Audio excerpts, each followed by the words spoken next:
Hey guys, it's Bob Bentley here, and I'm going to take you through some common dehumidifier questions I have. Mainly, what is the best dehumidifier for my home?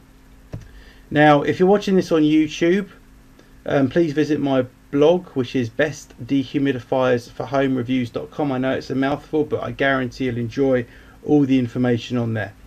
Now, as you can see, I'm constantly asked, what is the best dehumidifier for my home? Well, of course, it depends on a number of factors, which I'll share with you now. First of all, I just want to let you know that I have had over 30 years experience dealing with dehumidifiers, so everything I say is completely coming from a knowledgeable place, and I give independent and impartial advice and reviews on dehumidifiers, so you can trust what I say. Okay, the problem. First of all, where is the problem? Will the dehumidifier be in a bedroom, a basement, your living room, or perhaps your garage?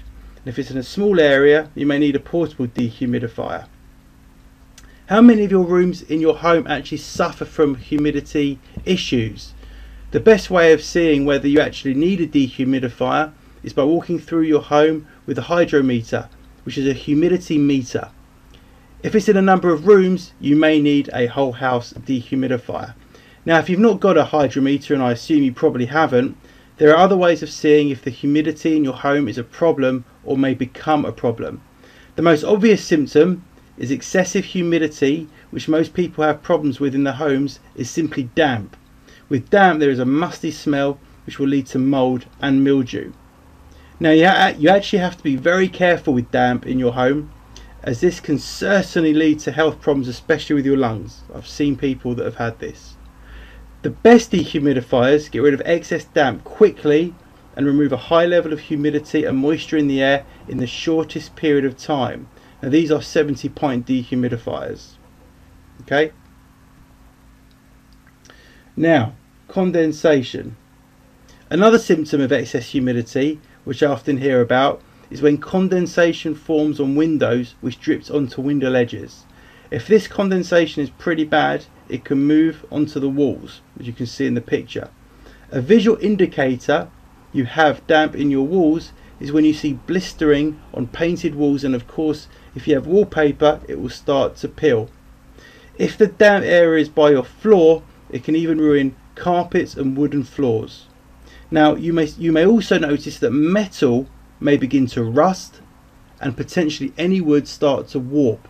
If wardrobes are suddenly not shutting properly, you may want to check the damp, as the wood may be warping. But be aware, you must be very careful if you have an electrical goods near any damp, as the condensation can be potentially very dangerous.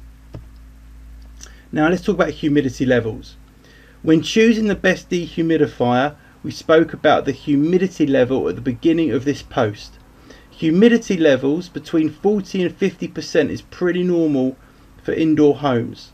Obviously, the humidity level will differ between the basements of your home, your attic, and of course your laundry room.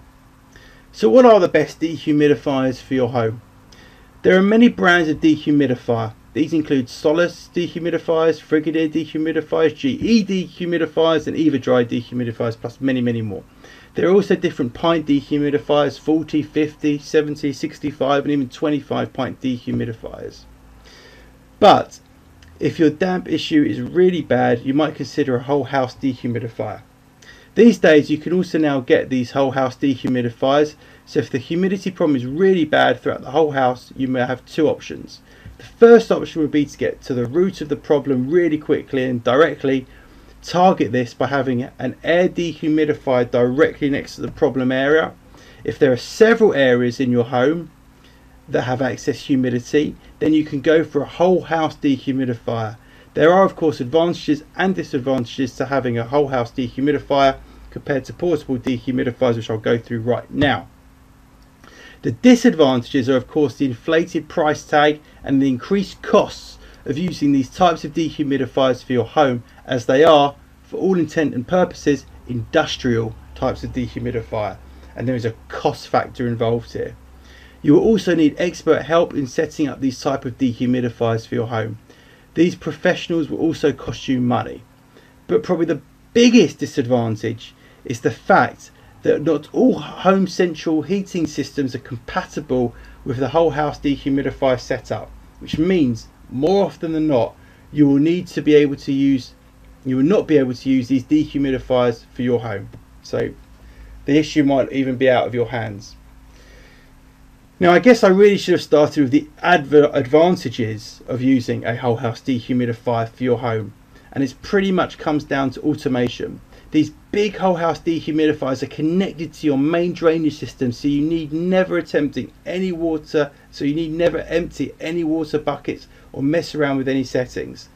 Sorry to now list another disadvantage, but your energy bills will rocket, especially if you're using an air conditioning dehumidifier too. So what size dehumidifier do you need for your home? This really depends on square footage of the area that has the problem, and how much humidity moisture you have in the air you wish to get rid of. To give you a general idea, a 500 square foot area which is very damp would need to remove 20 pints of moisture from the air per 24 hours. So if you would like a dehumidifier where you do not have to constantly empty the bucket, in this case go for a 40 pint dehumidifier. Even if your room has moderate damp or even very wet, for 500 square feet it would just be down to how often you change the water bucket. Do you want to do it once a day, twice a day, once every 2 days? Obviously the higher the pint dehumidifier, the less you have to empty the bucket. Of course, if you attach a hose pipe drainage to your dehumidifier, you will not need to change any water buckets at all. However, obviously you need drainage out from the room that it's in. For a 2,000 foot area, I'd recommend the 50 pint dehumidifier. For anything over 3,000, I'd definitely recommend a 70 pint dehumidifier. Now of course, if you want to remove the damp in a quick and effective manner, always go for the higher pint dehumidifier for the room. This will mean your damp problem will improve in no time. If you don't have a budget, I always go for 100% a 70 pint dehumidifier to make sure the humidity in your home remains at the 40% recommended level.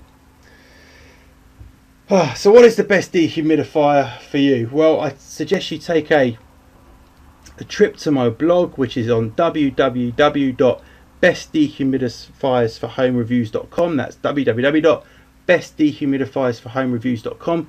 If you're watching this on my YouTube, you can hit the link below in the description, and of course if you're watching it from my blog, have a little browse around, look at the types of dehumidifiers we're on there and the advice we offer, and we hope you've enjoyed this video.